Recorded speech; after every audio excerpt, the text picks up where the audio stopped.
যেদিন থেকে আমার বাবাকে খেলাফতের দায়িত্ব দিয়েছো সেদিন থেকে তোমরা আরামে ঘুম পাড়তেছো, কিন্তু আমার বাবার ঘুম নাই। তোমরা জানো? জানো না তো? আজকে জুব্বা লম্বা দেখে লোক মারছে, তোমরা জানো না। আমি একদিন গভীর রাত্রে চেতন পাই দেখি মা আমার দরজার দাঁড়িয়ে আছে। আমি আব্দুল্লাহ বললাম, মা এত রাত্রের দরজার দাঁড়িয়ে কারণ কি? মা বলতেছে, বাজান তোর বাবা যে মদিনার খলিফা হয়েছে, যেদিন থেকে মদিনার খেলাফতের দায়িত্ব পাইছে সেদিন থেকে রাত্রে ঘুমায় না, সারা রাত চোরের মতন কে কেমনে আছে এটা দেখার জন্য ঘুরে বেড়ায়। জোরে কেন সুবহানাল্লাহ।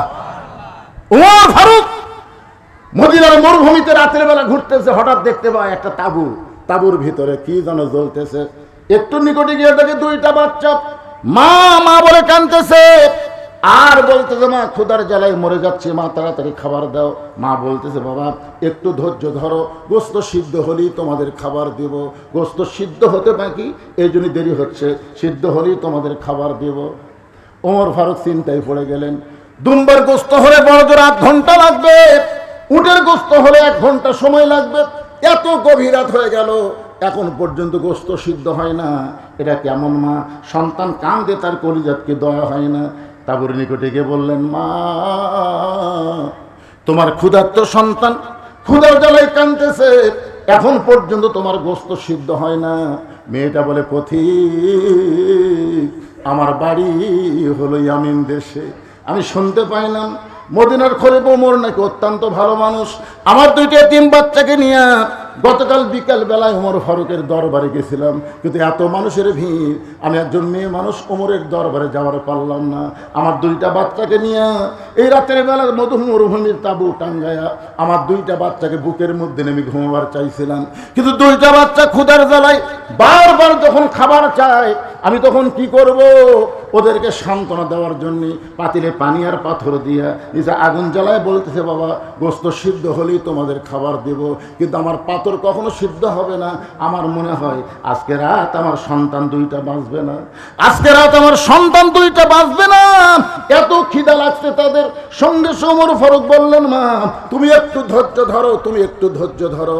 এক দৌড়ে বাইতুল মালের দরজায় ডাক দিলেন, আসলাম দরজা খুলে দাও, দরজা খুলে দাও।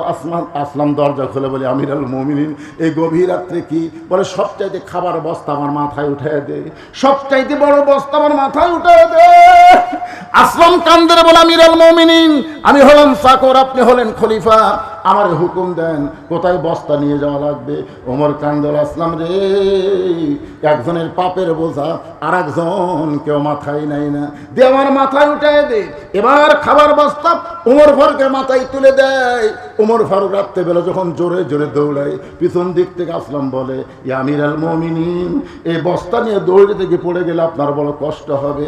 ওমর বলে, আসলাম রে সময় মতো যদি যাবার না পারি, ওমরকে আল্লাহ জাহান্নামের আগুন দিয়ে পুড়ে ফেলবে। হুদাল্লিল মুত্তাকিন, মুত্তাকিদেরকে আল্লাহর কোরআন হেদায়েত দেবে। ওমর ফারুক কেমন মুত্তাকি দেখেন, এক দৌড়ে তাঁবুর কাছে গিয়ে বললেন, মা তোমার 2টা সন্তান কি এখনো জীবিত আছে? মহিলা বলতেছে, এখনো তারা জীবিত আছে। ওমর ফারুক বললেন, মা তাহলে রুটি আর হালুয়া তৈরি করো। মেয়েটা রুটি হালুয়া তৈরি করে ওমর ফারুকের হাতে যখন দেয়, ওমর ফারুক 2টা সন্তানকে 2 উরাতের উপরে বসে নিয়ে কোরআন থেকে তেলাওয়াত করতেছে, আর আইতাল্লাযী ইউকাজ্জিবু বিদ্দীন ফাযালিকাল্লাযী ইয়াদউল ইয়াতীম ওয়া লা ইয়াহুদ্দু আলা তামিল মিসকিন। আল্লাহু আকবার। এদের সাবেক প্রধানমন্ত্রী দেশনেত্রী বেগম খালেদা জিয়াকে এই হাসিনা কিন্তু এতিমদের মাল আত্মসাৎ করার অভিযোগে কেস করে তাকে জেলের মধ্যে ঢুকেছিল। জোরে কোন কথা ঠিক কিনা?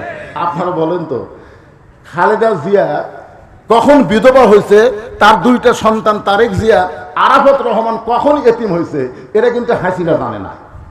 জানলে এইরকম একটা বকওয়াস মার্কে কেস তার নামে দিত না। আমরা অবশ্যই তদন্ত করে জানতে পারছি, কারণ আমাদের বগুড়া জেলারই সন্তানের বউ তো খালেদা জিয়া, আমরা শুনেছি ওই টাকা এখন পর্যন্ত ব্যাংকে আছে। 2 কোটি টাকা এখন 8 কোটি টাকা হয়ে গেছে, অথচ অন্যায়ভাবে তাকে জেলখানায় বন্দি করে রাখছে। আপনার জানেন কিভাবে শহীদ জিয়া তার সন্তানকে মানুষ করেছে? কিভাবে? এক স্কুলে ভর্তি হওয়ার গেছে 2 ভাই। হেড স্যার জিজ্ঞাসা করতে, তোমাদের বাপের নাম কি? বলে জিয়াউর রহমান। বলতে ভালো করে বলো, তো জিয়াউর রহমান। তখন বলতেছে এটা কোন জিয়া? দুই ছেলে খালি মায়ের দিকে তাকে আছে, কারণ জিয়াউর রহমান বলেছে খবরদার আমার পরিচয় যেন ভর্তি হয়নি, কিন্তু যোগ্যতায় ভর্তি হওয়া লাগবে। বলতেছে কোন জিয়া? মায়ের দিকে দুই ছেলে তাকে আছে। তখন একসময় বলতেছে বলে দাও, বলছে এটা প্রেসিডেন্ট জিয়াউর রহমান। যেই কথা প্রেসিডেন্ট জিয়াউর রহমান লাভ দেওয়া, হাই হাই প্রেসিডেন্ট জিয়ার সন্তান, তোমাদের গায়ে এরকম পুরানো কাপড় কেন? বলতেছে আমার বাবা সরকার থেকে যে কাপড় পায় ওই কাপড় পরতে পরতে যখন পুরাতন হয়ে যায় ওই কাপড় জমা দেওয়ার ছেলে যখন নেয় না তখন ওই কাপড় দিয়ে আমাদেরকে প্যান্ট শার্ট বানিয়ে দেয়। তাহলে আগে বাবা ব্যবহার করছে, সেই প্যান্ট শার্ট তার সন্তানদের বানিয়ে দিছে। যিনি দুনিয়া থেকে বিদায় নিছে, আমাদের বগুড়া মোস্তাফা মাদ্রাসার প্রিন্সিপাল বলেছে ওমর ফারুকের পুরোপুরি সিম্পটম শহীদ জিয়ার মধ্যে তিনি দেখতে পেয়েছে। সুবহানাল্লাহ। আর তার নামে মিথ্যা একটা কেস দিয়ে এতিমদের মাল সম্পদ আত্মসাৎকারী। ওমর ফারুক দুইটা এতিমকে দুই উরাতের উপরে নিয়ে রুটি হালুয়া ছিঁড়ে যখন মুখে দেয়, দুইটা বাচ্চা ফ্যাল ফ্যাল করে তাকায় দেখে ওমরের চোখটা দর দর করে পানি পড়তেছে। বাচ্চা দুইটা চোখের পানি মুছে দিয়ে বলে, কে গো তুমি? কে?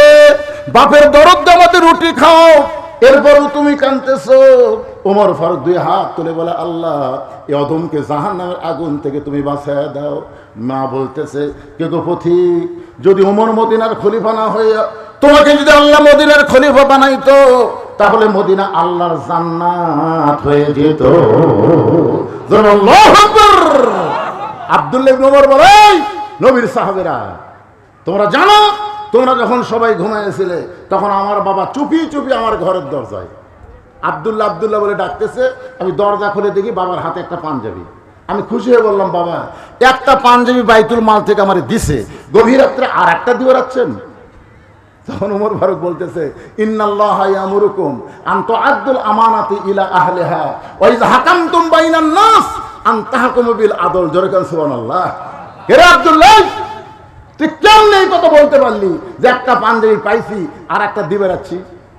তো তাহলে কেন এত রাত্রে পাঞ্জাবি নিয়ে দাঁড়ায় আছেন? বলে, পাগলা এটা আমার ভাগত পড়ছে। এখন তুই বল এই পাঞ্জাবি দাওয়াত দিয়ে আমি আগামীকাল খুতবা কেমনে দেব? আমার পাঞ্জাবি ছোটখাটো, তো তোর পাঞ্জাবিটা আমাকে একটু দান করে দে। আব্দুল্লাহ বলে, গভীর রাত্রে আমার পাঞ্জাবি বাবাকে দান করে দিলাম। তার পাঞ্জাবি আমার পাঞ্জাবি একত্র করে বাবা লম্বা জুব্বা বানায় খুতবা দেয়। এখন বলো বাবার খুতবা শোনা যায় কিনা যায়? সমস্ত সাহাবীরা চিল্লায় বলতেছে, আল্লাহর কোরআন দিয়ে যখন রাষ্ট্র চলবে এমন ভালো মানুষকে মুসলমানেরা নেতা হিসাবে আমির হিসাবে দেখতে পাবে। তাহলে ভালো নেতা যদি দেখতে চান আল্লাহর কোরআনের দরকার আছে না নাই? ভালো কর্মী যদি দেখতে চান, ওমর ফারুক কিন্তু নিজের চোখে দেখতেছে। এবার ওমর ফারুক বললেন, মা এখন বলো কি দুঃখ তোমার? তুমি যে আজকে 6 দিন হলো আমাকে খুঁজতেছো।